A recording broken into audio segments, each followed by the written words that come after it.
fight. Is somebody hearing me now? You will win your fight. You will win your battle. I'm not talking to somebody. I'm not talking to somebody. I don't know the war around you, but God has to tell you, you will win your fight. Ola Basha.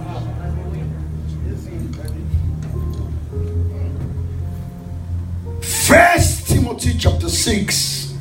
I'm going to read 2 scriptures and then we'll move on. Today's loaded.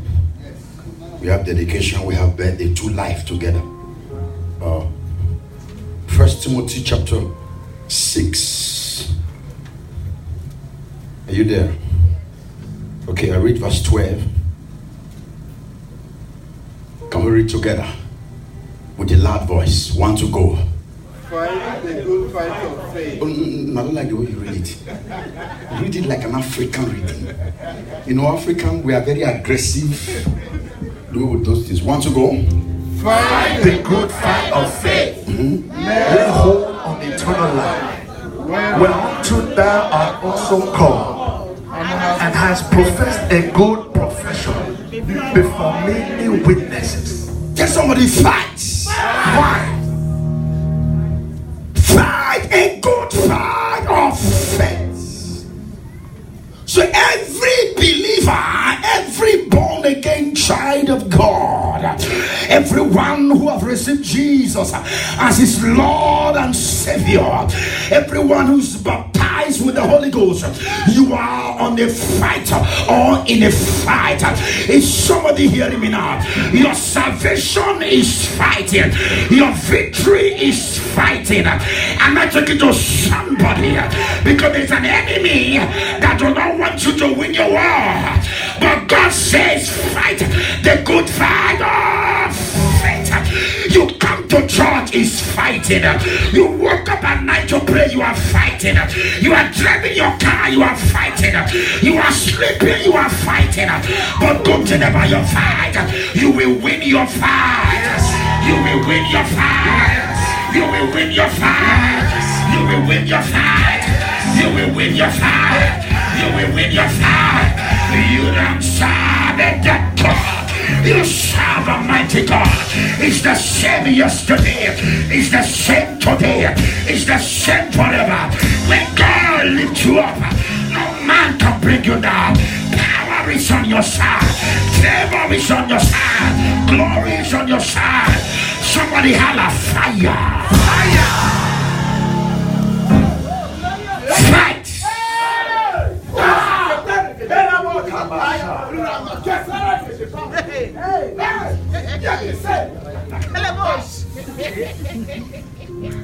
The other day, like 5 years ago, see now you are tutoring me. Hey, the anointing. For those of you who don't know tutoring, you are, how do I use the word? You are tricking me. So that I can deliver the word properly. Yeah, we will turn you to a market ground.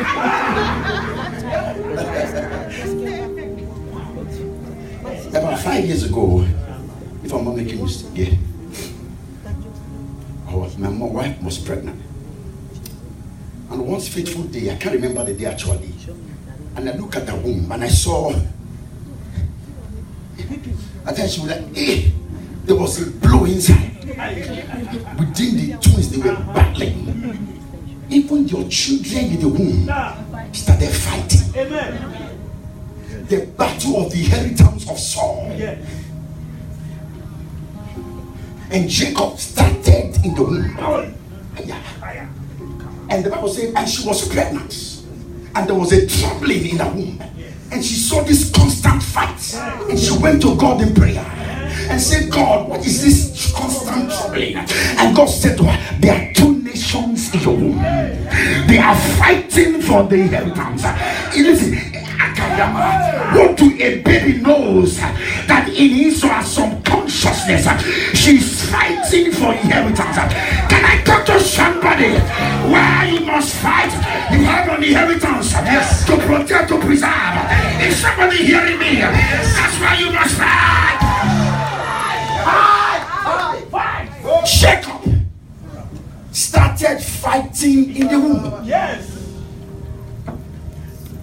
naturally, sorry to say, I'm not telling you to, I am not advising you to tell your children to be radical. I don't like if a child is too quiet. You know, they go away from me. Yeah. It's true. So give them more soda to be agile.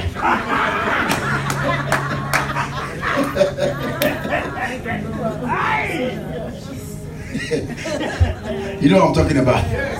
By the time you soda him or her, you see them jumping. Now, the reason why there was a fight, I'm going to the scripture, between Jacob and Esau over the battle of a birthright by inheritance. It was supposed to be Esau. So life do not give you what you desire or what you demand. Life gives you what you fight for. Yabasha. I am talking to people who is going somewhere that you are knocked down today. Stand up, my brother. Wake up, my sister. Reinforce yourself. I told you something on Friday that I was becoming in love or like bossing, and I saw this guy. She was looking delicious, but the moment she began to fight with the weightiness and the size of this guy, he beat the guy. But before now, the guy gave him a fair, but he stood up and fight the fight. You know why you must fight? In every fight there is a prize. You don't have to lose your fight or you lose your prize. And that is why this service, somebody fight and win your prize.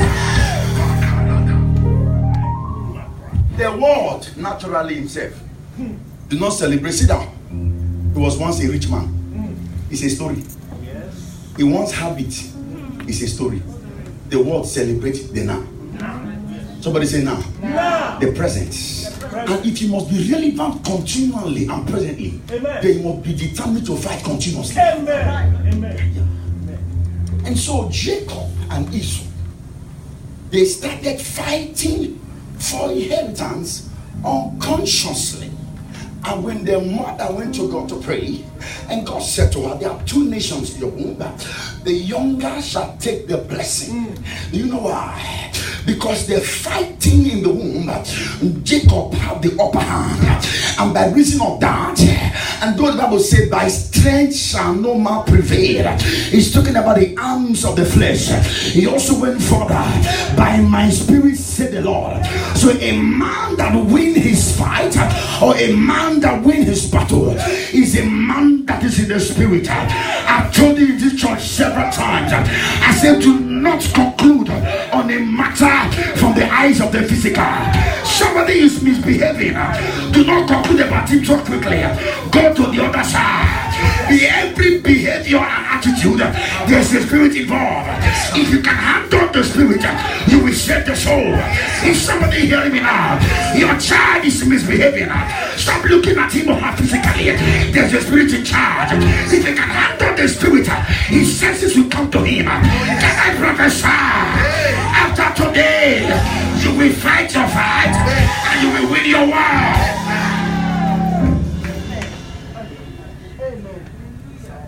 Whether you like it or not, every man has his fight. Oh Lord, can I go deeper? There's a pastor I know in South Africa. Each time he's preaching, the member will say, Papa, deeper, deeper.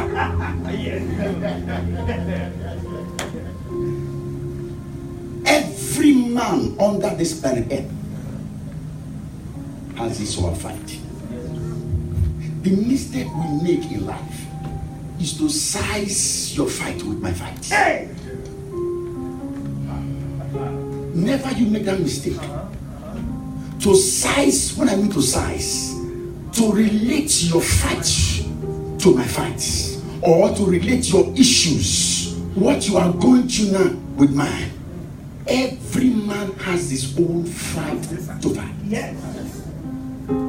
And you must have this consciousness that there is a fight before you. Nehemiah, let me show you something before I begin to move on. Nehemiah chapter 4, verse 14. Can you put on the screen for me? The book of Nehemiah. I'm going to tell you the story about Nehemiah a little bit, but let me read the scriptures to you. And I looked and I rose up and I said to the nobles, who is the nobles? The nobles are the important men, the kings, the prince, even the kings and the prince has fight. Our president Donald Trump, he's fighting with Russian men for the past 1 year plus. They don't want to give up. Mueller is fighting everywhere, bringing all kinds of evidence and accusation. The man is fighting. If your president is fighting, why you not go fight? Yes.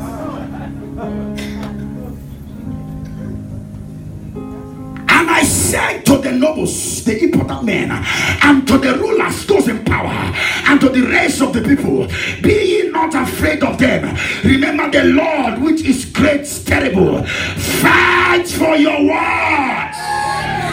Fight for your brethren, for your sons, for your daughters, for your wife, and for your house. This fight has no respecter of persons, have no respecter of status, have no respecter of color, have no respecter of your English. Is somebody hearing me now?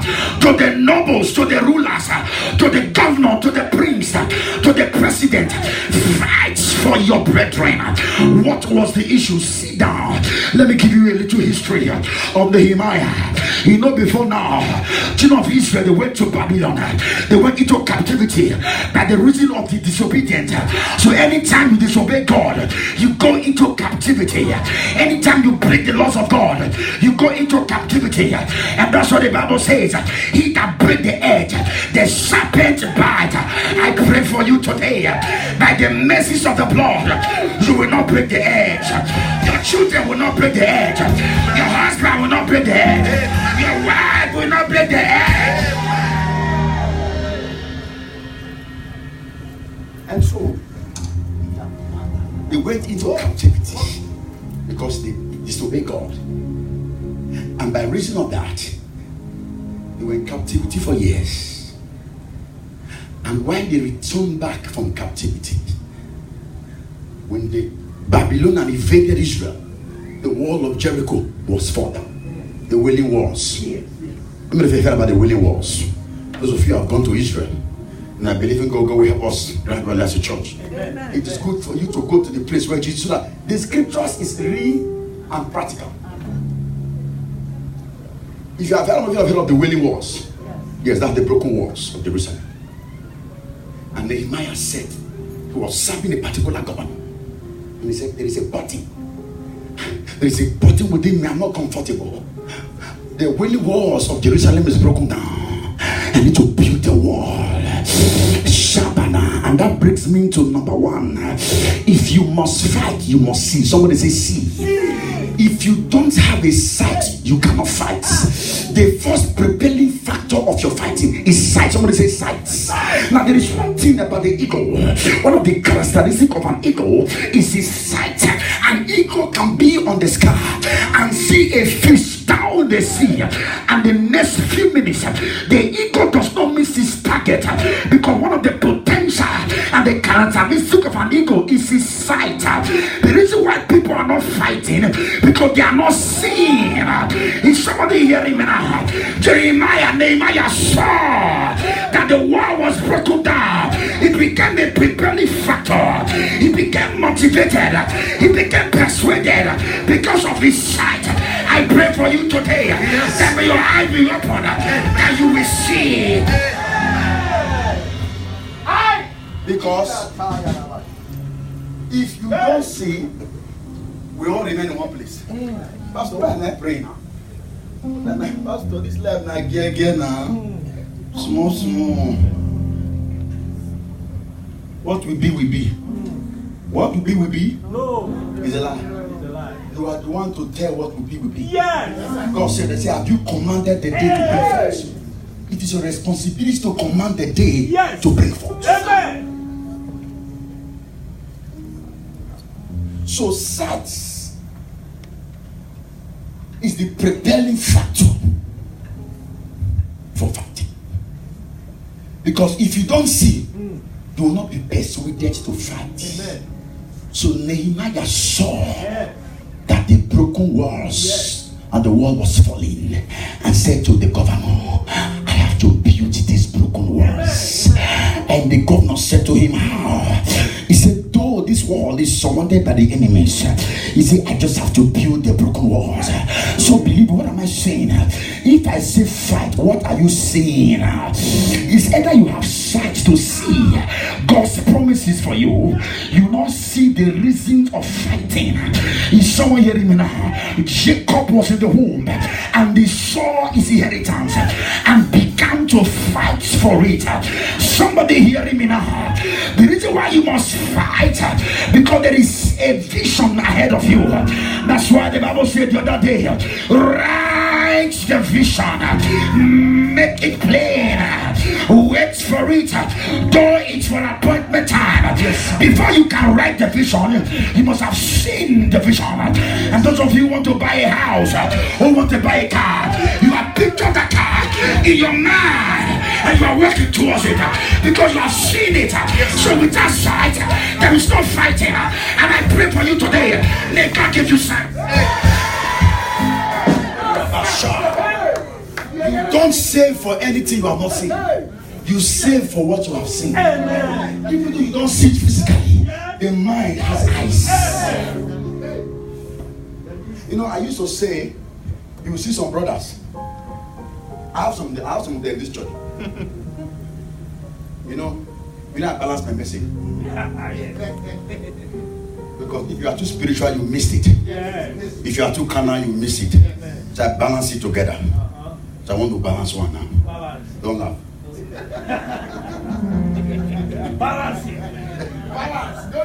Don't be afraid. I'm not talking to you. When a brother or a sister say, if I don't marry this lady, I die here. Or the man says, or the lady says, if I don't marry this man, I die here. If you ask them or her, I'm a youth, I was once a youth. And I'm still a youth by the grace of God. Yes, sir. I don't old. I don't old. Oh, yes, I'm old. I was thinking I'm Papa now, so. If you ask them critically, why do you make this choice? Forget, say, God said the will of God, forget will of God. There was something he saw. Something she saw. Yes. The prevailing factor. The prevailing factor for feeling. Before you can have feeling that graduate to love, you must first of all see. There is something you saw that you like. Am I correct? Don't pretend. You know, this church, we are two pastors. This is church. Even right now, my wife was telling me something about it last night. I don't want to say this on me, sorry.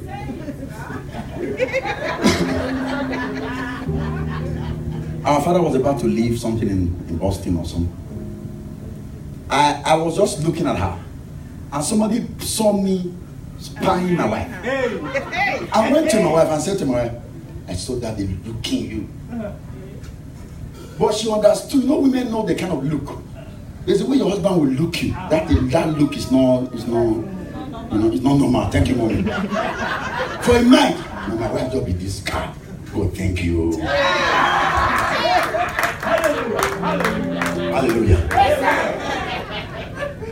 Even you may do it at times. When your wife come up with some gadgets, you like, my father. Thank you. Hallelujah.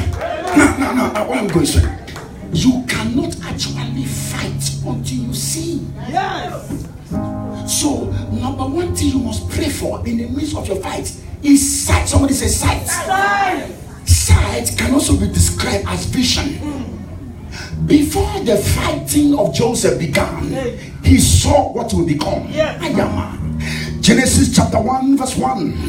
In the beginning was the Word. It said, and the Word was without form and void, and darkness was upon the face of the deep. And God saw, let there be light, and there was light. If you read verse 2, say, and God saw The light. Now when God saw the light, it became a propelling factor. It became a motivation. It became a persuasion for God to do more, and it began to create more. The first thing God saw was light. So without sight, you cannot fight. Without sight, you cannot fight. And that's why I pray for every family, every man in this house. May God give you sight. Sight can also be described as direction. Sit down. Direction. And those of us who came from the village years ago, when there is no light, they call it, is it lantern? Lamp. You hold it in the bush to see your paths. He said, thy word is a light unto my paths, and a light lamp unto my what? Feet. Sight. So if you don't see, you will stumble. In John chapter 11, I think from verse 1 down to about 30 something, Lazarus was sick, and Jesus said to him, let's go see Lazarus. And the disciples said, Master, where are we going on? And Jesus said, we have to go now, because why? The sun is setting. He said, because we see the light of the day. He said, so I have to go now, because now the light of the day is still on. So sight or light is for direction. You cannot be directed until you see. Is someone hearing me now? And I pray for you today. The reason why the church is crumbling, people are not seeing at all. Everybody is not seeing, but may not see on your family. Is somebody hearing me now? The other day the Bible said, and the children of the Issachar, they said, we will not defy ourselves, because our Father has told us that such a time like this will come, and we have seen it. And the Bible said they understand the time. May you understand the time.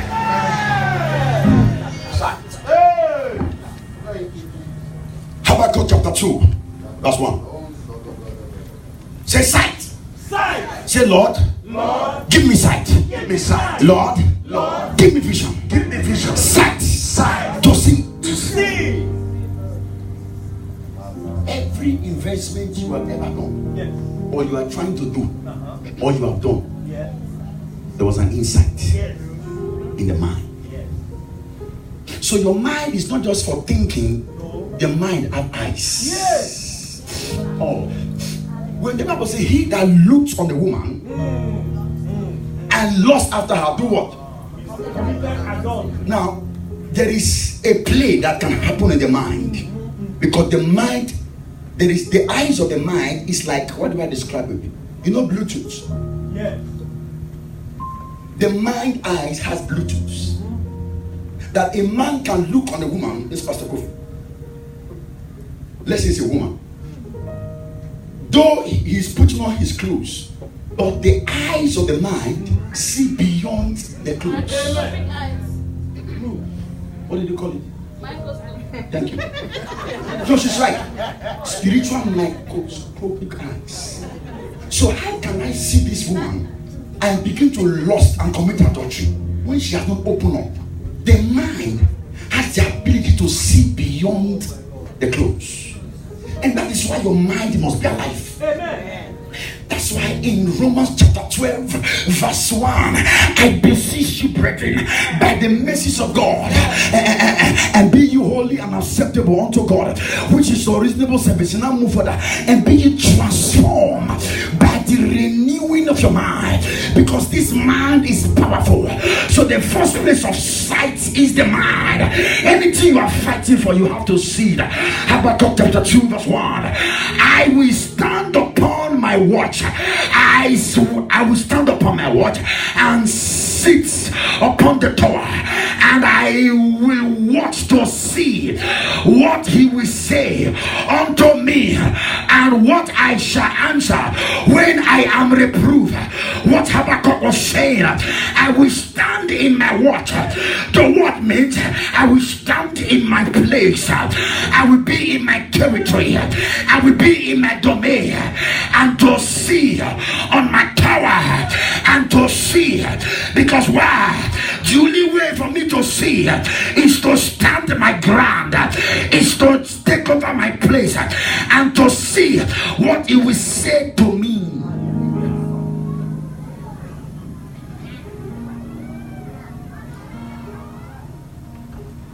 I said something months ago. I said, ministry is not preaching. Anybody can preach. Anybody can smoke cocaine and come here. Jesus is the guy. Anybody can preach. If you have seen motivators preacher, they are like preachers. Yeah. So the ministry is not the preaching. It is the life behind the preaching. Yes. That is the ministry.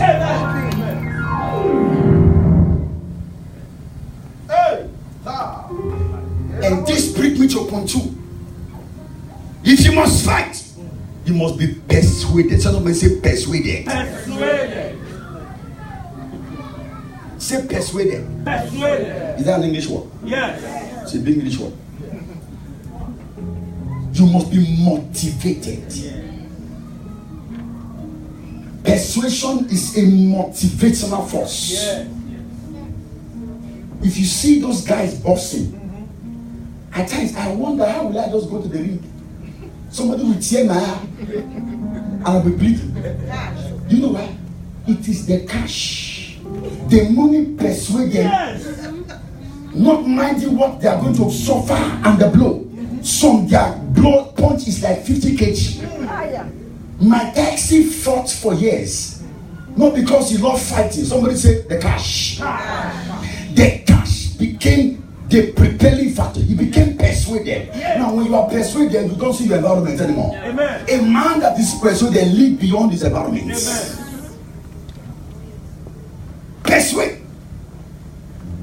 Why are we having weakness in church? People are not more persuaded to church. They don't see the reason why they should come to church. They don't see the reason why they should save souls. They don't see the reason why persuasion has left the body of Christ. That's why I keep on saying this. Somebody hits you like this story. I know they come to church again because they can't. Because you were in those one, if you are persuaded, no matter what anybody does to you, understanding that your salvation is personal. Work out your salvation. It did not say work out this salvation. No. Marriage ends here. When it comes to rapture, forget say now and all that. God will know that one. She got to work out her salvation by herself. That is why I said to myself, on the last day, I don't want to travel to Africa. Because it is specifically spoken that one shall be grinding. So that's why I don't hear kitchen. I don't know who will be grinding that day. He said one will be grinding, one will be taking. So you men that are involved in the kitchen, be there now, you know. He said one will be grinding, one will be taking. So I so much mark that word, kitchen. Because it's only kitchen that will make it to be grounding. Hallelujah. Persuade. Romans chapter 8. Look at it. Romans 8. Romans 8 is a long scripture actually. At the 3 point, the third one will begin to round up. Romans 8 chapter 31 to 39. The book of Romans chapter 8. Are you there? Yeah. Look at it. Romans 8 chapter 31 to 39. What shall we then say these things? What shall we then say to these things?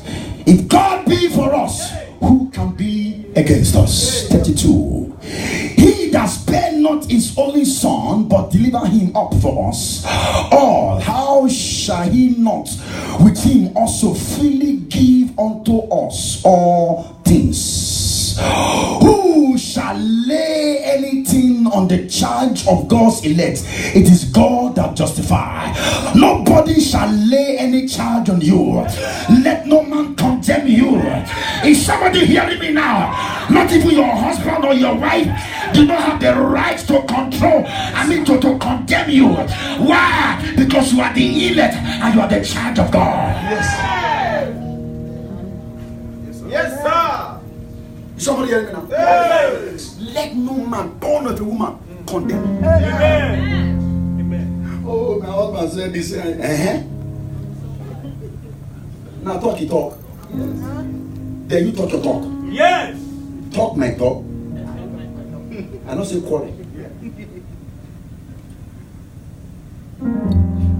This thing my husband said again, I'm not more coming to church. I'm backsliding. To your wall.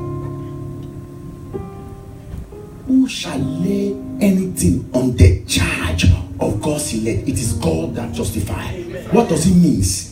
You may have committed mistakes. You may have fallen. But people should not justify you and judge you by that error. Because it is God that justifies. Amen. Now, do you know why I fear God? See now.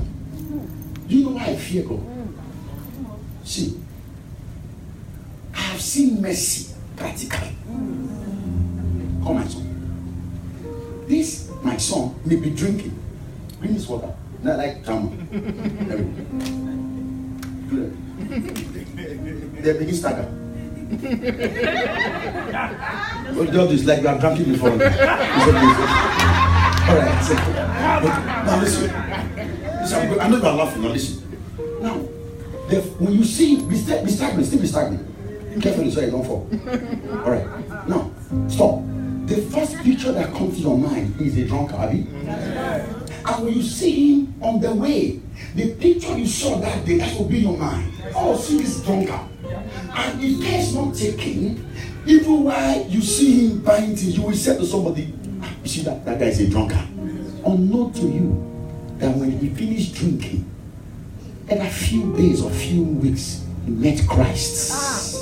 Listen, and he was forgiven. Because you don't have a relationship, you don't know him, you are still capitalizing on the past that you have seen him, not knowing he's a changed man.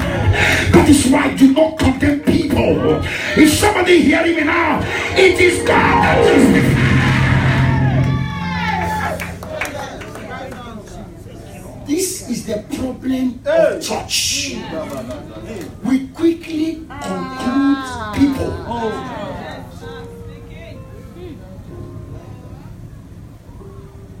So,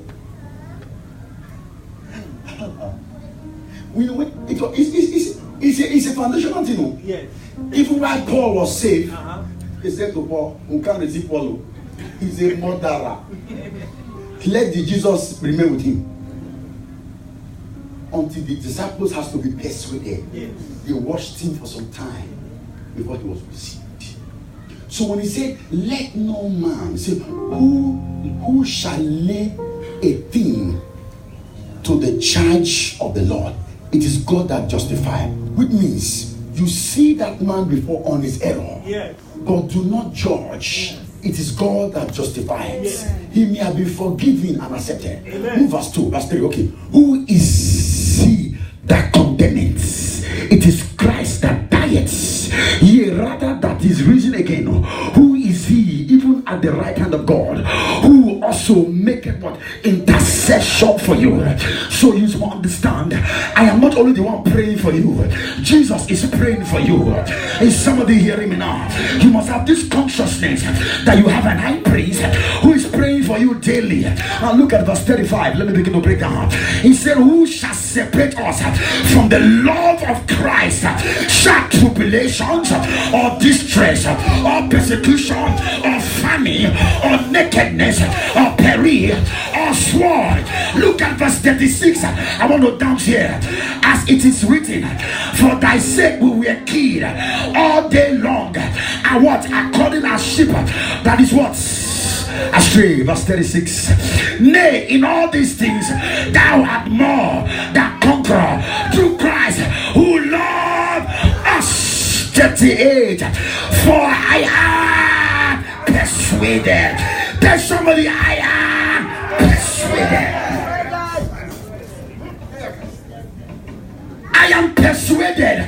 neither death, nor life, nor angels, nor principalities, nor powers, nor things present, nor things to come. Can somebody be persuaded?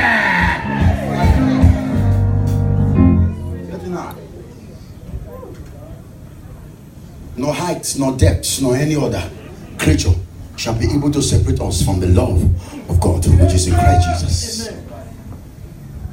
Go to verse 37, 38. I am see.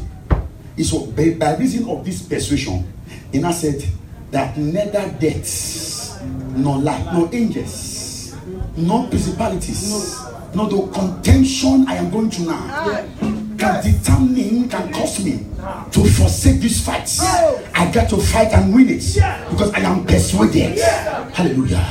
I'll round up with the last point. Yeah, but somebody say be persuaded. Now you cannot be persuaded until you are motivated.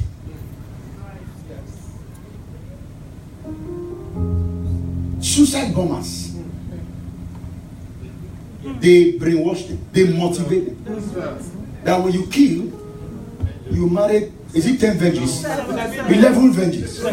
Sorry, 7 virgins. Okay, whatever. Now, just imagine me now, not for me. The guy does not have a wife because he was already brainwashed, informed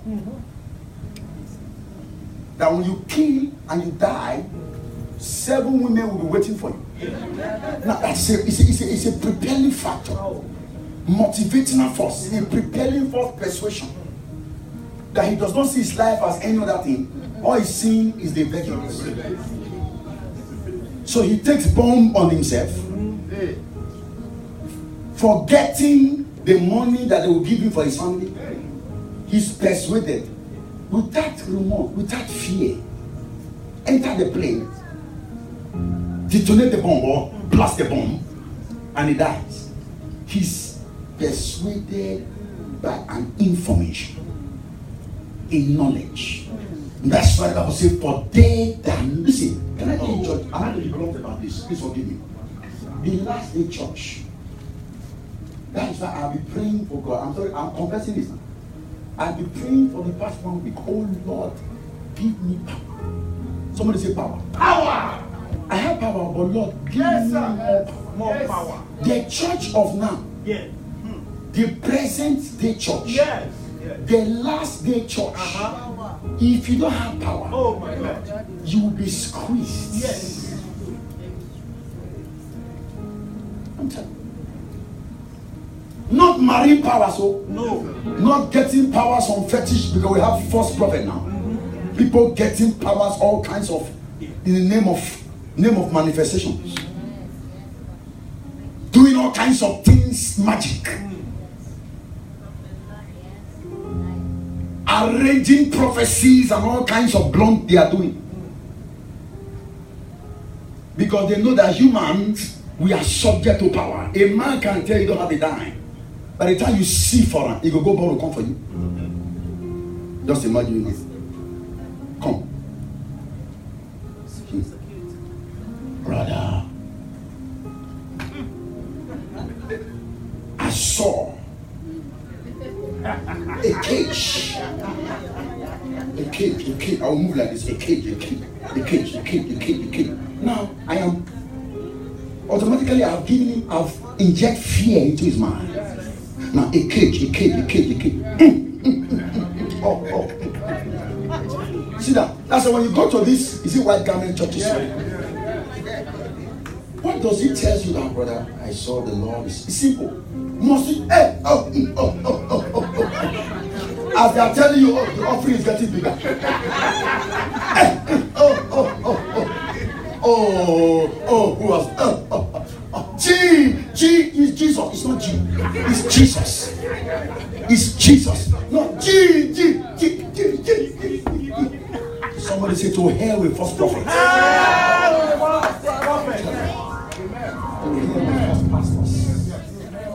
Someone hearing me now? Yes. Must everybody prophesy? No. If you cannot prophesy, stick to the word. Yes. God give people gifts. Yes. He said to them, he gave evangelists, prophets, apostles, teacher. If you cannot prophesy, teach. You cannot teach. Do something else. Must you do something negative? You can worship. Thank you. Choir is John choir. John evangelism. Thank you. We protocol.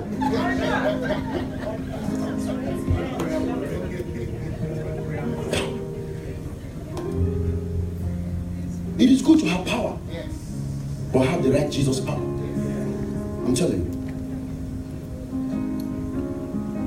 You shall receive power. After the Holy Ghost will come upon you, you shall be witnesses of it. The last point as I close. Power. Fight. Pastor, why must I fight? One, you must fight because of sight. 2%. 3, you are a soldier. Say, I am a soldier. Say, I am a soldier. 2 Timothy chapter 2. The word soldier or the word army, they are known for combat. So you are a soldier. Look at it. Thou therefore, my son, be strong in the grace that is in Christ Jesus. What is the grace? The grace that is in Christ Jesus is the word of God. Amen. Be strong in the grace that is in Christ Jesus. That is the word. In John chapter 1 verse 1, he said, in him was life, and the life was the light of man. I saw here, no. In the beginning was the word. Sorry. In the beginning was the word. It did not say the word, it is the word. Put it. I'm closing. John 1:1. Put it. When he said be strong in the grace, he's talking about the word. It is the word of God that is the grace that is upon Jesus. John chapter 1 verse 1, not Acts. John, in the beginning was the word, and the word was with God, and the word was God. Verse 2, look at verse 2 quickly. The same was in the beginning with God. Verse 3 quickly. All things were made by him. Without him nothing made that was made. Verse 4, he said in him was life, and the life was the light of man. The light shines in darkness, and darkness cannot. So the grace that is in Jesus is the word. And that is why if you don't have the word of God this end time, you'll be deceived with miracles, deceived with prophecies, deceived with games. How can you be a believer for the past 7-9 years? You are still looking for somebody to tell you what God is saying about you. Are you correct? The one I tell you, you're not doing you.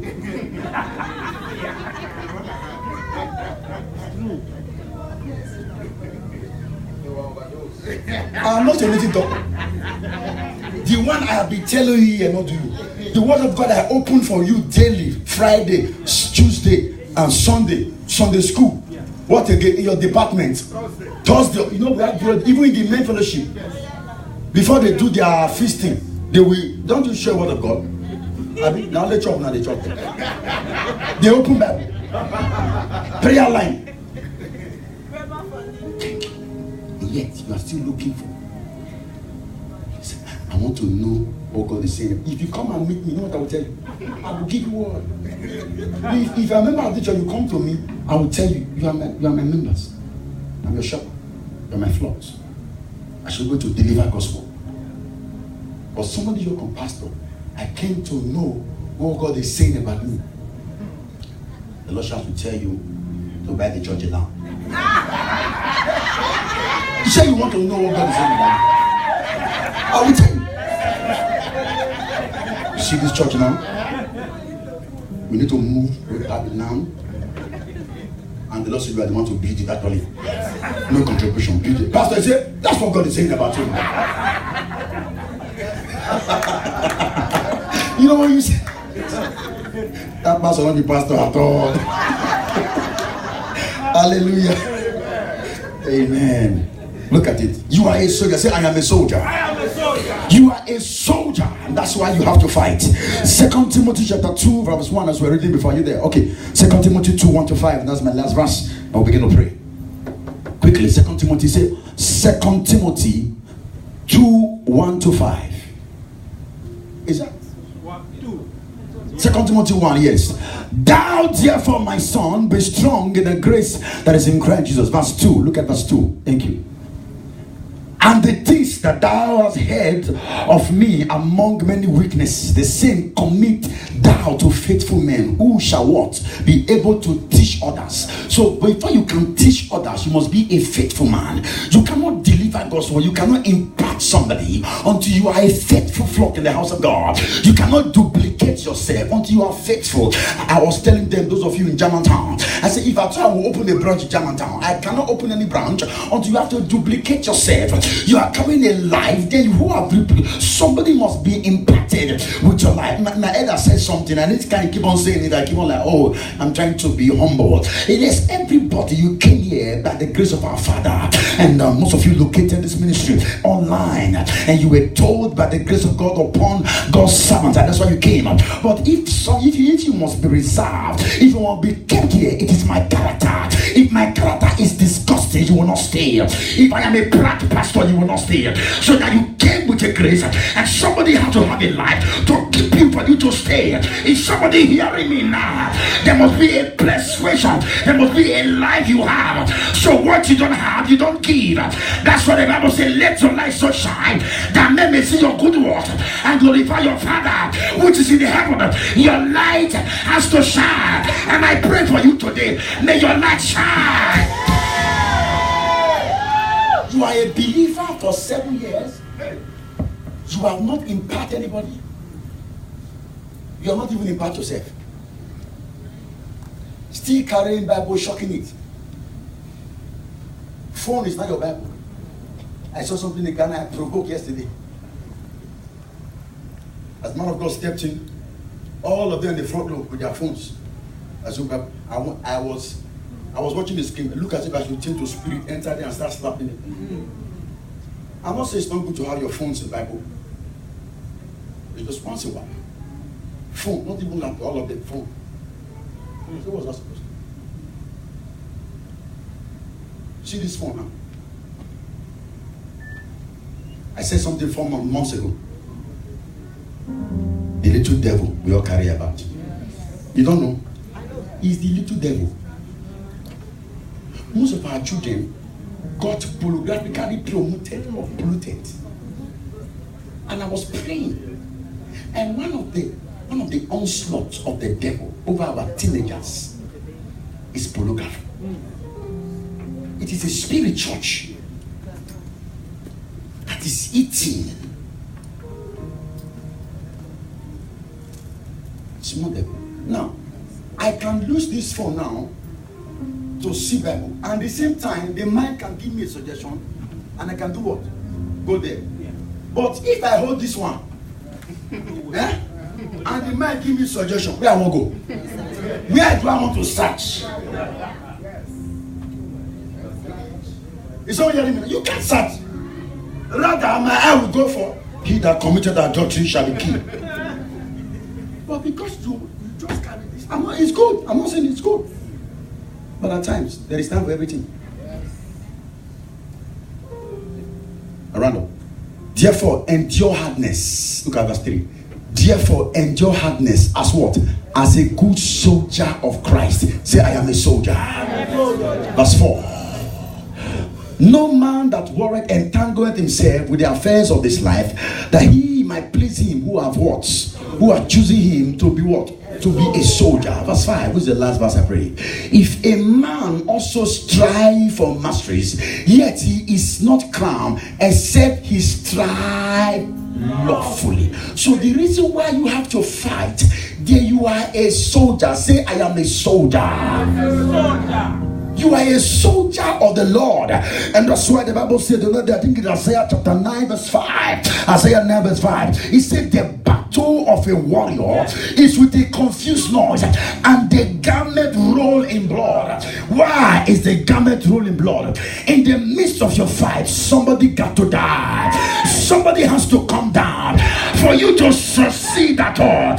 Somebody has to die. I saw something that shocked me, that the Lord said to Jesus, let Jesus go to Egypt. After a while, he said, bring back him. He said, they that seek his life are dead. Your God is still the killing business. Is somebody hearing me now? Anyone that said that you will not settle, they will pass this edge. They will disappear. They will disappear. They will disappear. They will disappear. Somebody holla fire. Fire. Stand up. I said, God, I was. He said, now bring this child. He said, they that seek his life are dead. Mommy, and I discovered that their son, you cannot step into your certain promises. He said, they will die. Amen. Even Jesus could not come to Jerusalem, where he was born, until Aaron died. And God said, return.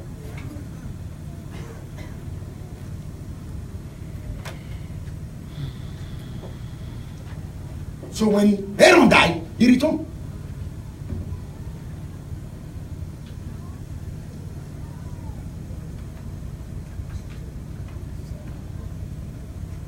You are a soldier of the Lord. And so you must fight. Amen. Fight for your children. Amen. Fight for your wife. Amen. Fight for your family. Amen. Fight for your inheritance. Amen.